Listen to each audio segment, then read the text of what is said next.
الهادي بأجمل ذكرى صلوا معنا يا حضار حي الهادي بأجمل ذكرى صلوا معنا يا حضار فهو عمادي يوم المعادي فهو عمادي يوم المعادي فهو عمادي يوم المعادي نبينا طه. Assalamualaikum warahmatullahi wabarakatuh. Fahamdan li rabbin khassana bi Muhammadin wa anqadhana min zulmatil jahli wad dawajiri. Falhamdulillahilladzi hadana bi 'abdihil mukhtari man da'ana ilaihi bil idzni wa qad nadana labbaika ya man dallana wa hadana sallallahu wa sallam wa baraka alaihi wa ala alihi. Alhamdulillahilladzi jama'ana fi hadzal majma'il karimil mubarak.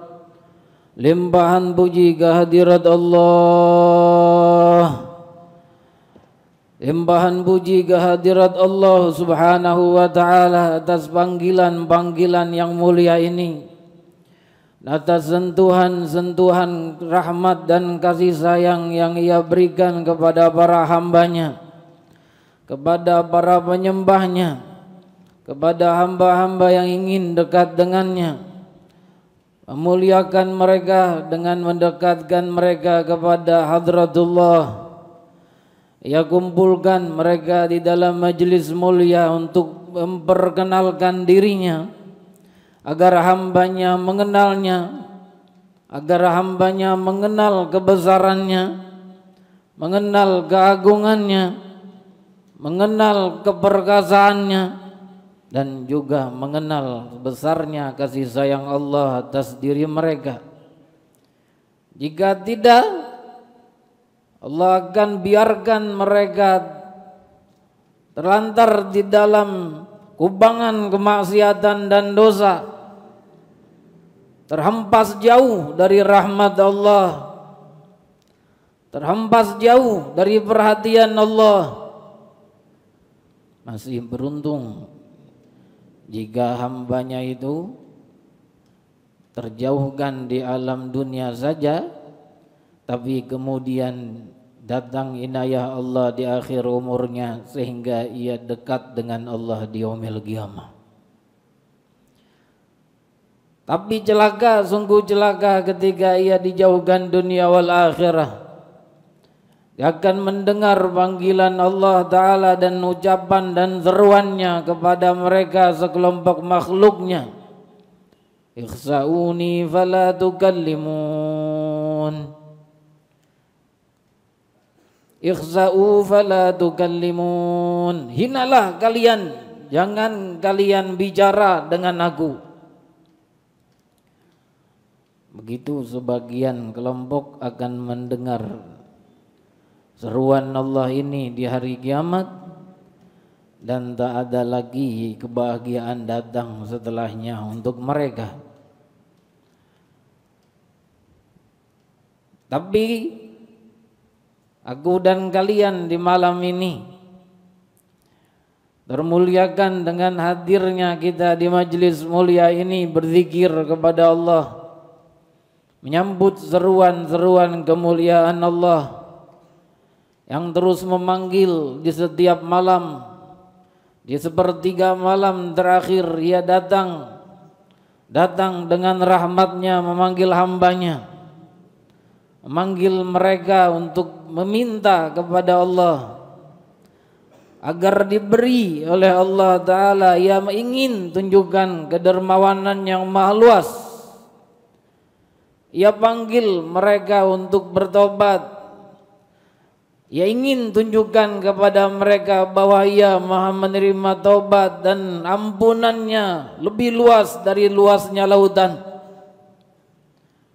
Terus yang memanggil setiap hambanya di malam-malam itu, dan siapa yang tahu mungkin dari panggilan-panggilan tersebut, lalu panggilan dan gaungannya ini menyentuh hati-hati kita yang hadir, sehingga kita menjadi bahagia dunia wal akhirat. Menyentuh hati-hati yang mendengar streaming radio online ini, lalu mendatangkan kebahagiaan dunia wal akhirat. Hadirin hadirat yang dimuliakan Allah, akhir umur ada hanya di tangan Allah Subhanahu wa ta'ala.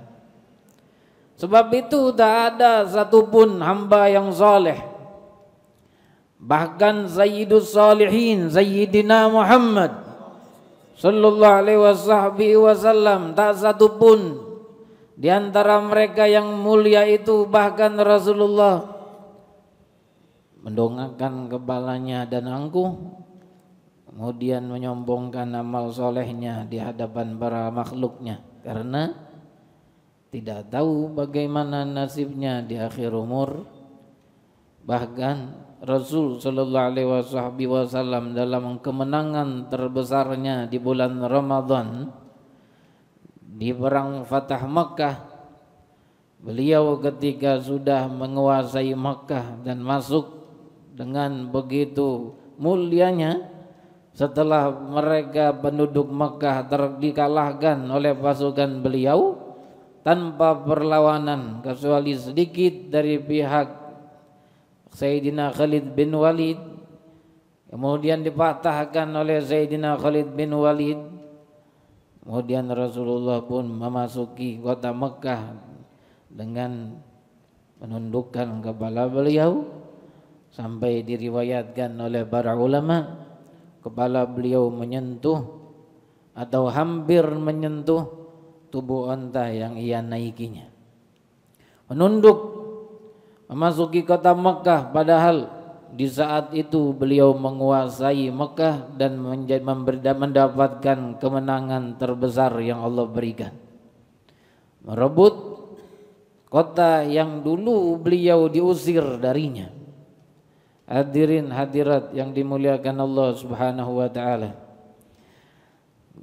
disinggung oleh guru-guru kita tadi tentang Isra Mi'raj.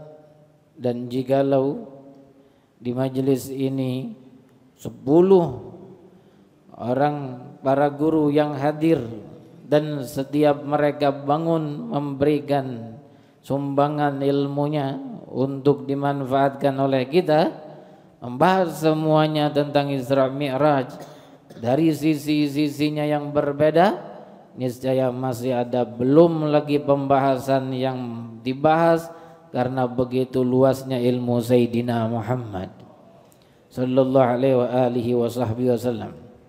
Isra Mi'raj, perjalanan terbesar yang dijalankan oleh Rasul semasa beliau hidup dan tak akan pernah terjadi sebelumnya dan sesudahnya.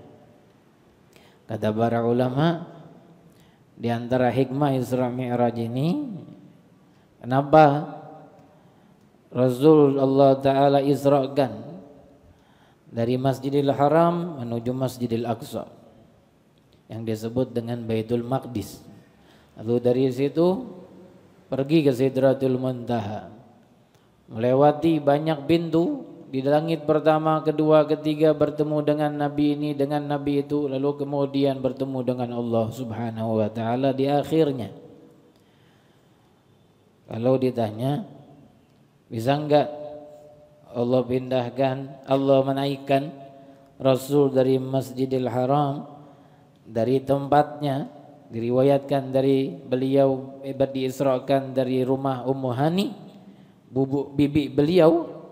Bisa enggak kalau langsung dari situ kemudian ke langit menuju ke Sidratil Muntaha, enggak perlu lagi mampir ke Baitul Maqdis, baru kemudian ke Sidratil Muntaha naik ke langit. Allah berfirman dalam Al-Quran, innallaha ala kulli syai'in qadir. Sungguh Allah Ta'ala maha mampu atas segala sesuatu. Kalau ia mau, ia akan naikkan Sayyidina Rasul dari Masjidil Haram, dari rumahnya Ummu Hani bibi beliau, dengan perantara Burak yang ia naiki dan Sayyidina Jibril, lalu Sayyidina Israfil naik langsung ke langit, satu pintu, lalu kedua, pintu ketiga sampai ke Sidratil Muntaha. Tidak ada yang bisa menghalangi kehendak Allah jika Allah Ta'ala menginginkan demikian. Tapi ia jalankan dulu ke Masjidil Aqsa, ke Masjidil Baitul Maqdis. Sehingga ia lihat di dalam perjalanan ini yang ditempuh oleh para kaum Quraisy ketika mereka berjalan dari Masjidil Haram ke Masjidil Aqsa 3 bulan pulang pergi, tapi Rasul hanya menempuhnya dalam beberapa saat. Beliau lihat banyak kejadian-kejadian di dalam perjalanan itu. Kata para ulama, tentu ada hikmah di sini, pasti ada hikmah. Kenapa tidak langsung dari Masjidil Haram terus ke langit? Ulama kita mengatakan tempat yang pertama disebut dengan Baitullah, Masjidil Haram. Tempat yang kedua disebut dengan Baitul Maqdis atau Masjidil Aqsa. Dinamakan Masjidil Aqsa karena masjid yang terjauh. Al-Aqsa artinya yang paling jauh. Namanya Baitul Maqdis. Di sini yang disebut Baitullahil Ka'bah. Ketika Allah pindahkan dari Masjidil Haram ke Masjidil Aqsa atau Baitul Maqdis, Al-Maqdis diambil dari kata Al-Qudus. Al-Qudus artinya at-tuhur, suci, bersih. Isyarat dalam perjalanan dan perpindahan Rasul dari Masjidil Haram ke Baitul Maqdis.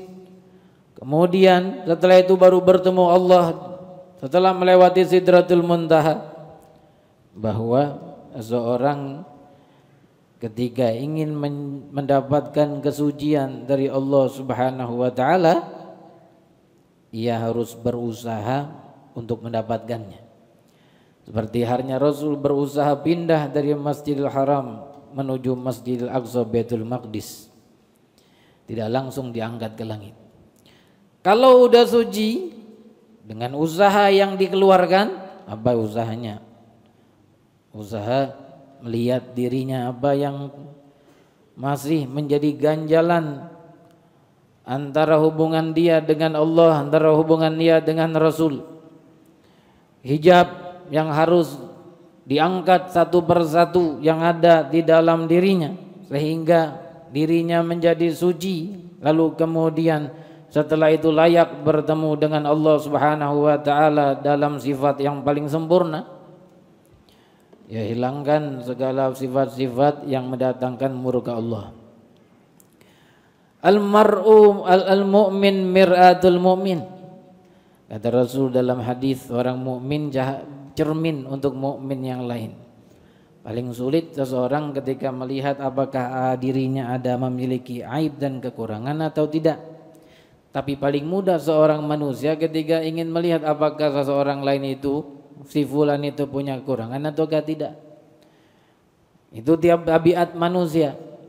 Tapi kalau melihat dirinya sendiri seperti kita melihat cermin, maka apa yang ada pada diri orang lain berupa kekurangan, maka itu ada pada dirinya, diri kita.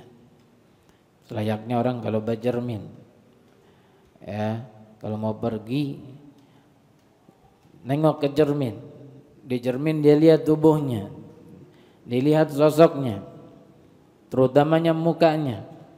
Apa yang dilihat di cermin ada hitam, di mukanya pasti di mukanya yang sesungguhnya ada hitam, karena yang di cermin adalah gambaran yang aslinya.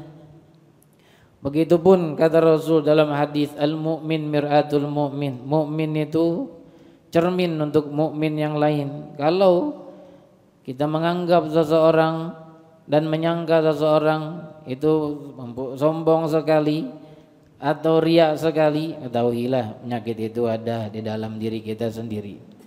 Hilangkan itu, bersihkan.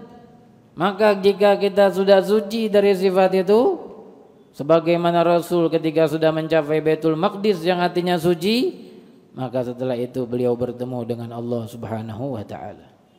Kesucian itu yang membawa beliau untuk bertemu dengan Allah. Sebab itu ketika Rasul mau Isra Mi'raj, beliau didatangi malaikat, kemudian dibelah dari ujung lehernya sampai belahan pusarnya, di bawah pusarnya, lalu dicuci di dalamnya, ditambahkan cahaya dengan cahaya, maka tambah suci Rasul sallallahu alaihi wasallam dengan cahaya yang dibawa oleh Sayyidina Jibril dan Sayyidina Israfil dari surganya Allah Subhanahu wa taala dalam bejana yang dibawa oleh mereka dari surga.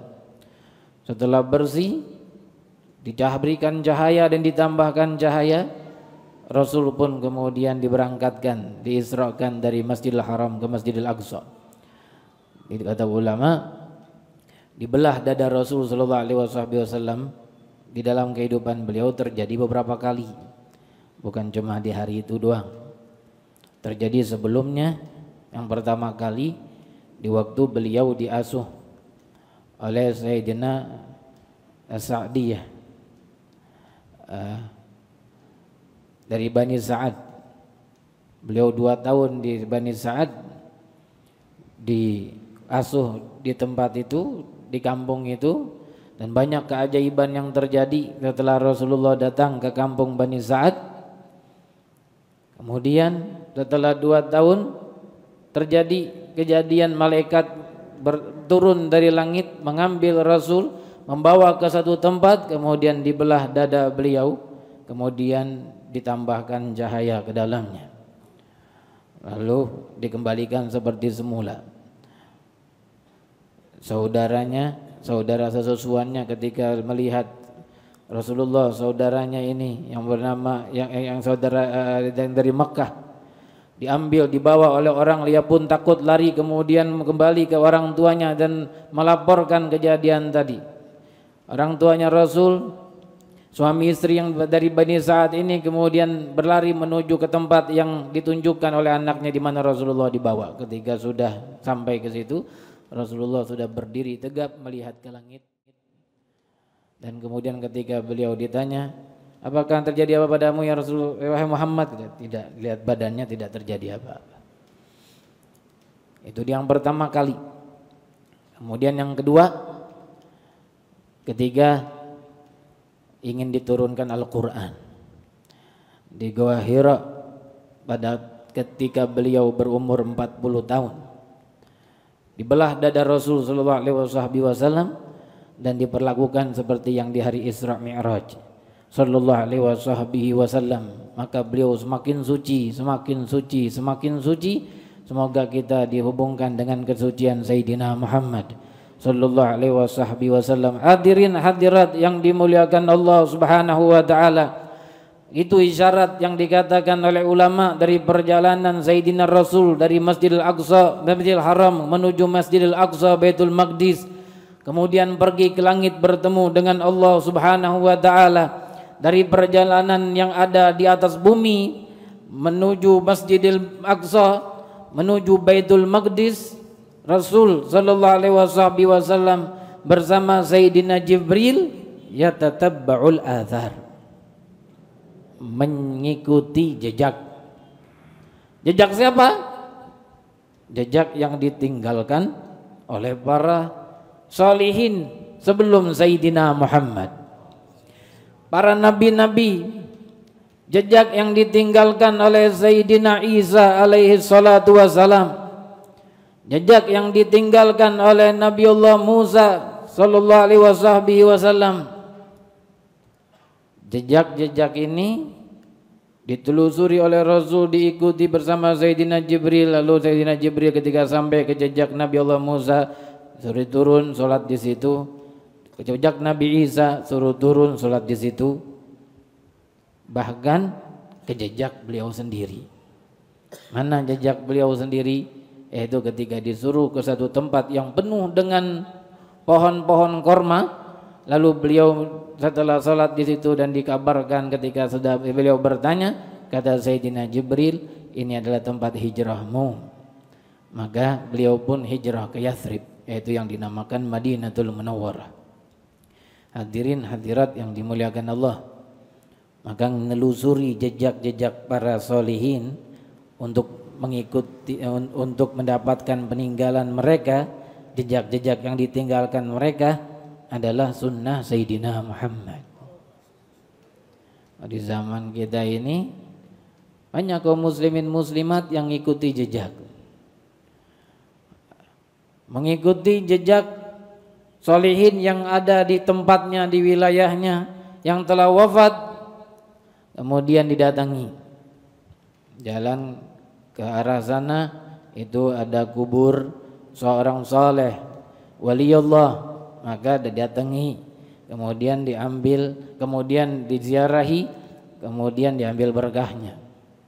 Bahkan tidak sedikit di antara kaum muslimin muslimat ahli sunnah wal jamaah ketika mendengar itu seorang wali fulan, seorang soleh fulan, seorang alim fulan, peninggalan jubahnya masih ada sampai sekarang, dipegang sama si fulan di wilayah fulan, tasbihnya masih ada, tongkatnya masih ada.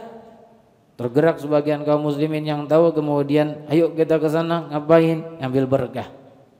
Ditelusuri jejak itu untuk mendapatkan jejak orang soleh tadi, apakah jubahnya, apakah tasbihnya, apakah tongkatnya.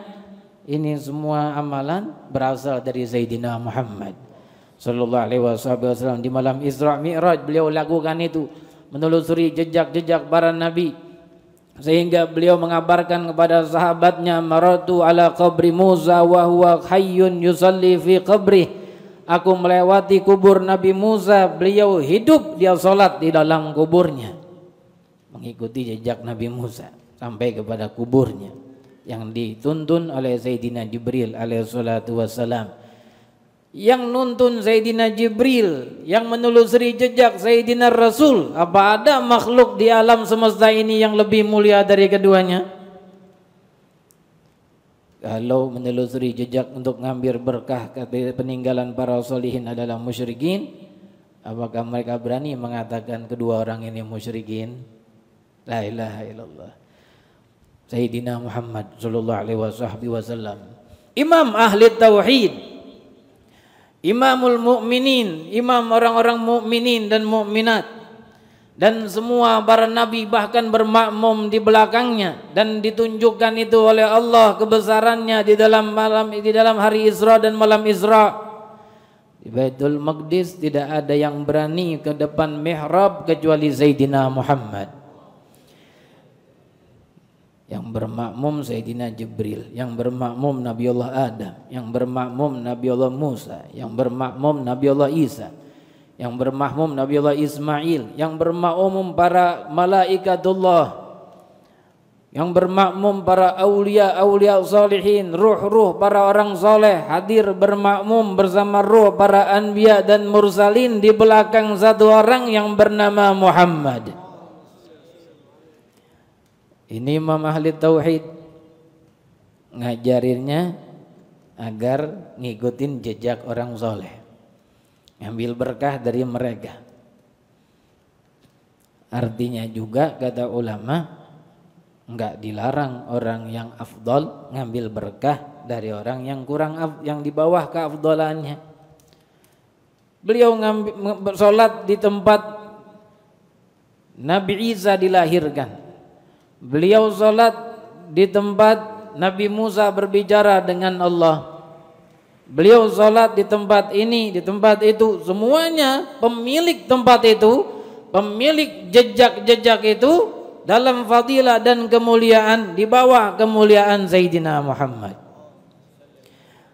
Maka sunnah ini pun dan akhlak ini pun diturunkan oleh Allah kepada para pewaris Nabi. Mereka para ulama ahli tasawuf mengatakan, tidaklah seseorang benar-benar menjadi penuntut ilmu kecuali jika dia telah mengambil ilmu dari orang yang sebaya dengannya, seangkatan dengannya, dan dari orang yang di atasnya, juga dari orang yang di bawahnya. Al-ilmu dhallatul mu'min. Ilmu itu barang hilang milik seorang mukmin. Orang kalau kita kehilangan barang Kita cari kemana aja, di mana aja dapat diambil. Mata wajadaha akhadhaha, kapan saja dia mendapatkannya dia mengambilnya. Apakah ada itu di orang yang lebih mulia atau orang yang sebaya dan sebantar atau orang yang di bawahnya, selama itu manfaat dan ilmu maka tidak segan ia mengambilnya. Baru kata para ulama tasawuf, baru ini dikatakan seorang yang penuntut ilmu hakiki. Ya, enggak cuma ngambil dari orang-orang hebat, tapi juga bahkan dari bawah. Karena setiap orang memiliki kelebihan masing-masing, tapi yang terpenting tentunya mereka yang kita ambil ilmunya memiliki sanad yang jelas, yang nyambung kepada Nabi kita Muhammad sallallahu alaihi wasallam. Hadirin hadirat yang dimuliakan Allah Subhanahu wa taala. Itu jejak-jejak ditelusuri oleh Rasulullah di malam Isra Mi'raj. Lalu apa lagi?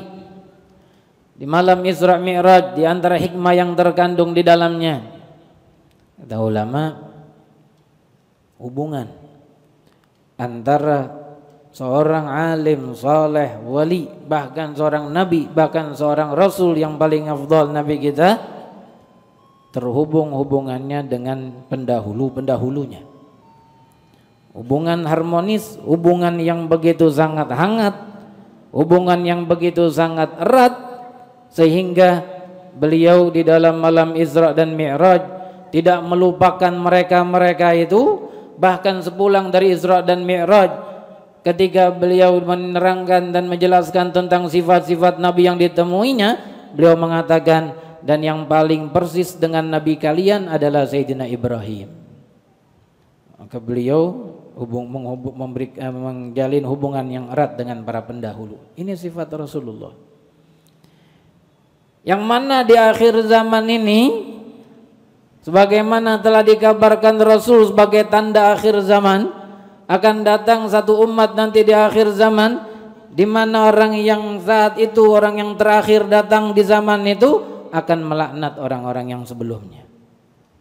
Para pendahulunya sudah berjuang sebelum mereka berjasa besar menyebarkan Islam, menyebarkan iman. Berapa orang mukminin, orang muslimin yang sudah terlahir dari sebab jasa mereka, tapi karena mereka enggak punya adab Nabi, yang terdahulu itu dicela-cela, dilaknat-laknat, dikafir-kafirkan karena sebab maulidan, sebab tahlilan. Ini mereka baru datang di abad 20, tapi memang Allah ingin buktikan bahwa yang diucapkan oleh beliau adalah hak.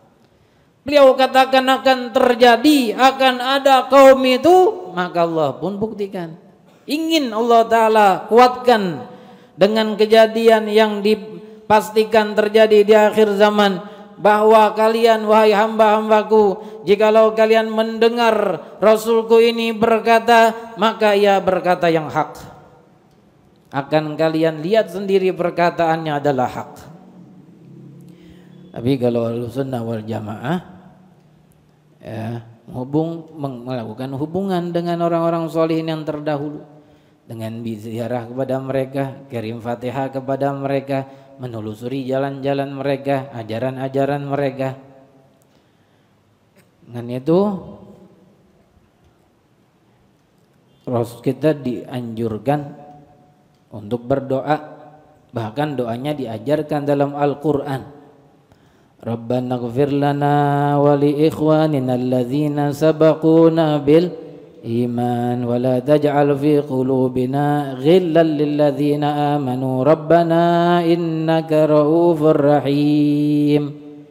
Ini doa diajarkan dalam Al-Quran, disuruh kita baca banyak-banyak, selipkan dalam setiap doa, habis sholat fardu, habis sholat sunnah atau doa yang lainnya, selipkan doa ini.